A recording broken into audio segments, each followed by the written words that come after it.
Bonjour à tous, je vous retrouve aujourd'hui pour vous parler de ma routine cheveux. Pour commencer, donc si vous me suivez depuis longtemps sur YouTube, vous savez peut-être que j'avais des problèmes de cheveux qui régressaient très vite. Je me lavais les cheveux un jour sur deux et le deuxième jour ils étaient déjà vraiment moyens. Enfin voilà, ils graissaient vraiment très vite et j'utilisais beaucoup de shampoings justement pour ce type de cheveux là et j'avais l'impression que le problème voilà, s'accentuait et que ça empirait les choses.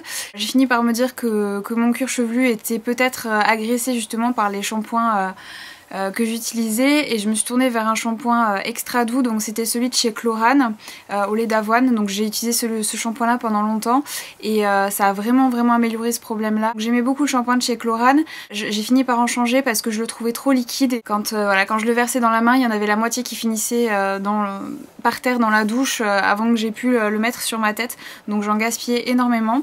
Donc j'ai fini par me tourner vers celui de chez Ducré, donc le shampoing extra doux de chez Ducré qui est comme ceci, donc que vous pouvez trouver comme la marque Chlorane en pharmacie et parapharmacie. Ça fait plusieurs années que j'utilise celui de chez Ducré et maintenant je me lave les cheveux tous les 3-4 jours et parfois franchement ils sont même pas gras ni sales ni quoi que ce soit, donc j'ai vraiment résolu mon problème de cheveux qui régressent vite grâce à des shampoings extra doux. Donc si vous avez ce genre de problème, je pense que ça peut être une bonne solution pour vous et puis essayez d'espacer les shampoings le plus possible. Par exemple si vous êtes un dimanche ou un week-end à la maison, ne vous lavez pas les cheveux, essayez vraiment d'espacer au maximum, c'est comme ça que vous arriverez à rééduquer votre cuir chevelu.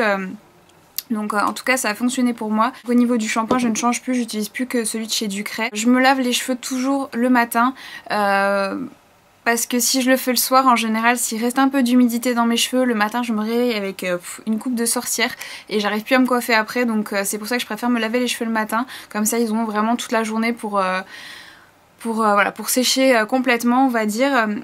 Et donc du coup le soir avant de me coucher, quand je sais que je vais me laver les cheveux le lendemain, je fais un bain d'huile. Donc j'ai deux, voilà, je change régulièrement d'huile, mais j'ai deux huiles vraiment que j'adore. Tout d'abord donc il y a l'huile de coco qui sent vraiment super bon. Donc là moi mes huiles végétales je les achète chez Aromazone. Donc l'huile de coco elle sent super bon, c'est hyper agréable. Elle nourrit vraiment super bien les cheveux, c'est vraiment une super huile que je vous recommande pour vos cheveux si vous avez les cheveux secs.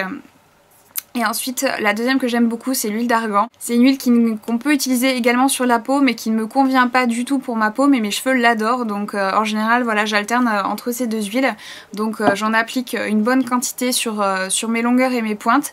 Je m'attache les cheveux et je laisse poser toute la nuit, puis le lendemain matin je fais mon shampoing comme d'habitude.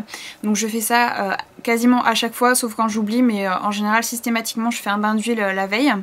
Et donc ensuite après mon shampoing j'utilise un masque, toujours j'utilise jamais d'après shampoing, je trouve que voilà ça sert pas à grand chose, ça sert juste à démêler, donc je préfère utiliser quelque chose d'un peu plus riche parce que j'ai les pointes qui ont tendance à être assez sèches. Ça fait un peu plus d'un an maintenant que je n'utilise plus de produits à base de silicone sur mes cheveux. Je me suis aperçue que ça ne le réussissait pas du tout. Donc en fait le silicone ça va envelopper votre cheveu et le gainer, ça va vous donner l'impression que votre cheveu est réparé, mais en fait c'est une illusion. Les couches de silicone vont se superposer sur vos cheveux et ça va faire en sorte que plus aucun soin ne va pénétrer dans votre cheveu, donc du coup vous ne pourrez plus nourrir votre cheveu et voilà, à terme votre cheveu ça sera étouffé, commencera à se casser, à être de plus en plus sec.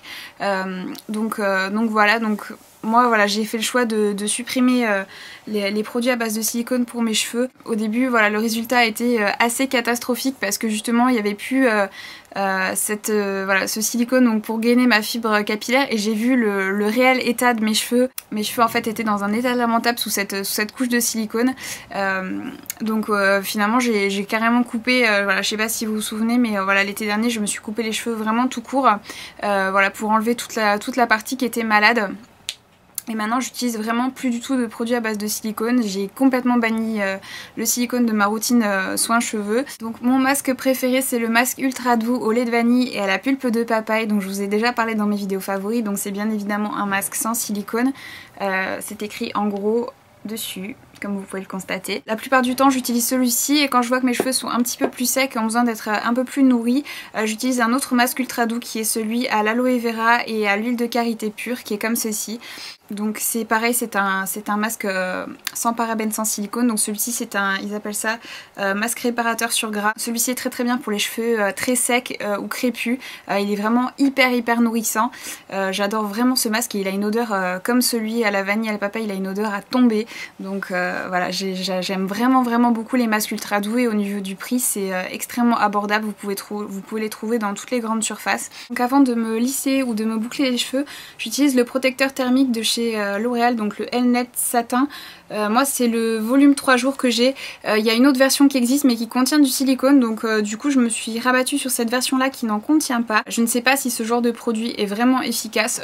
Je vais vous dire que franchement je l'utilise juste pour me donner bonne conscience. Les fois où je l'oublie, j'ai pas remarqué de différence au niveau de l'état de mes cheveux. Je pense que si vous utilisez de bons outils pour vous boucler ou vous lisser les cheveux, il n'y a pas de raison que vos cheveux soient abîmés. Voilà, si vous en prenez soin à côté, si vous les nourrissez régulièrement. Ensuite, je ne vais jamais chez le coiffeur. Je me coupe les cheveux toute seule et je les colore toute seule. À chaque fois que je vais chez le coiffeur, on me rate systématiquement ma coupe ou ma couleur, c'est toujours une catastrophe, donc j'ai fini par développer une espèce de phobie du coiffeur et voilà, donc du coup voilà, je fais tout moi-même maintenant. J'ai commencé à avoir des cheveux blancs très tôt, à peu près à l'âge de 16 ans, donc du coup voilà, ça fait 10 ans que je me colore les cheveux maintenant. Pendant très longtemps je me colorais les cheveux avec du henné d'Égypte et je mettais un petit peu de henné noir avec pour mieux masquer les cheveux blancs. En général je le laissais poser 5-6 heures au moins parce que j'aimais plus avoir des reflets rouges que cuivrés et donc du coup il fallait vraiment que je laisse le temps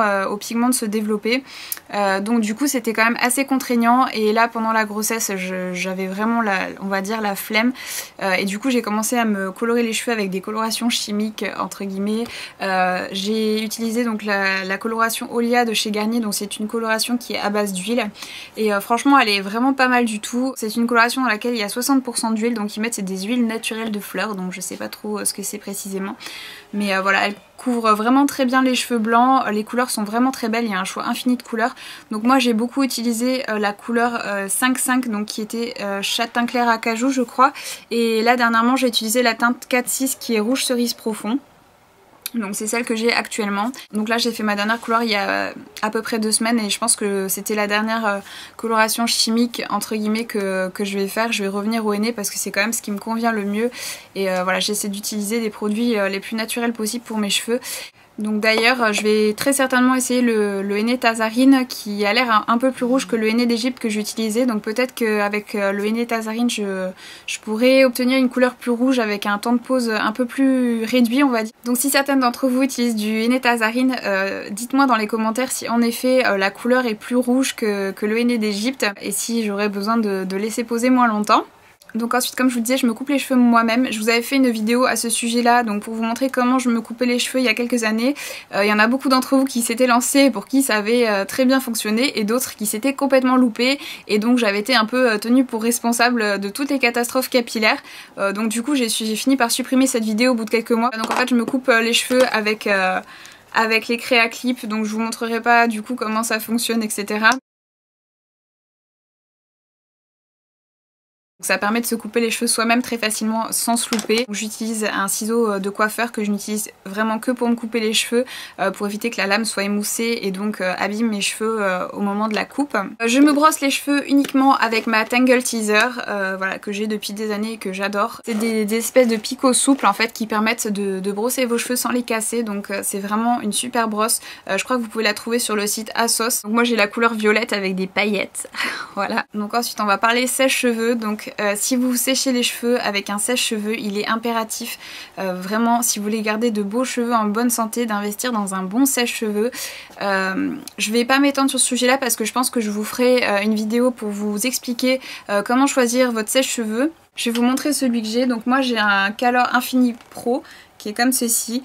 Donc voilà, je vous en ferai voilà, sûrement une revue et je vous ferai une vidéo pour pour vous expliquer comment bien choisir votre sèche-cheveux. Avant celui-là j'avais un sèche-cheveux de chez Vidal Sassoon que je pensais être très bien, et finalement quand j'ai acheté celui-ci je me suis rendu compte que celui que j'avais avant me brûlait littéralement les cheveux et était vraiment nul de chez nul. J'ai ma belle-mère qui est venue en vacances il y a quelques mois de ça et qui a essayé mon sèche-cheveux et qui s'est rendu compte également que son sèche-cheveux à elle lui brûlait les cheveux. On s'en rend pas compte tant qu'on n'a pas testé autre chose en fait, et je suis vraiment bien contente d'avoir acheté ce sèche-cheveux là. Et au niveau du fer à lisser, donc moi j'ai un GHD, donc c'est un fer à lisser qui coûte un bras clairement, mais voilà, il abîme pas du tout les cheveux, c'est vraiment le meilleur lisseur que j'ai essayé, et voilà, une fois quand celui-ci sera mort je rachèterai un GHD également. Je crois qu'ils sont à 250 € à peu près. Vous avez tout le temps des éditions limitées avec plein de couleurs super sympas, moi je le voulais en noir brillant comme ça, mais voilà, il existe vraiment plein de couleurs. Et pour moi c'est vraiment le meilleur fer à lisser qui existe. J'ai essayé plein d'autres lisseurs avant de me décider à acheter un GHD et franchement voilà, pour moi il n'y a pas photo, c'est vraiment les meilleurs lisseurs. Alors c'est sûr que c'est un investissement, mais voilà, le mien, moi ça fait peut-être 2 ans que je l'ai, et pour le moment il fonctionne toujours très bien, donc bon, on peut dire que c'est un investissement sur le long terme. Pour le sèche-cheveux c'est pareil, il faut quand même pas mal d'années avant que votre sèche-cheveux rende l'âme, donc je pense que voilà, ça vaut le coup d'investir un petit peu d'argent dans ce genre d'outils. Et pour ce qui est de mon fer à boucler, je vous avais fait une vidéo où je vous montrais quel fer à boucler j'avais et comment je me bouclais les cheveux en fait, donc je vous mettrai cette vidéo là dans la barre d'infos. Donc voilà, c'est tout pour ma routine cheveux. Comme vous pouvez le voir, c'est assez simple, j'utilise pas énormément de choses, donc voilà, donc j'espère que cette vidéo vous a plu et je vous dis à très bientôt pour de nouvelles vidéos.